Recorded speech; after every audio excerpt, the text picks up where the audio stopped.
Mechi ya Simba pamoja na JKT Tanzania inapigwa hapo kesho kwenye uwanja wa Meja Jenerali Isamuhyo. Ni mechi ambayo Simba inahitaji alama 3 muhimu sana kuhakikisha wanalisogelea na wanapunguza gap lao dhidi ya Dar es Salaam Young Africans ambalo kuna gap 9 pointi 10. Hivyo wakishinda kesho zitabaki pointi 7 wakiwa na mechi 2 mkononi. Lengo lao tu kuhakikisha kwamba wanamkaribia Yanga, na ikiwezekana mpaka siku ambapo dabi inapigwa basi pengo libaki pointi 1 tu.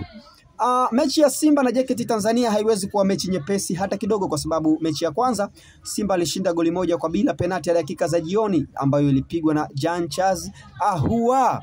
Na mechi hii sasa JKT Tanzania wataingia wakihitaji kusawazisha makosa ya mechi ya kwanza, ingawa mechi ya kwanza kipa wa JKT Tanzania aliibuka kuwa shujaa kutokana na vile jinsi alivyokuwa anaiokoa michomo ya Simba. Majaribio mengi kutoka kwa Elie Mpanzu. Ni hayo tu kutoka hapa channel yako.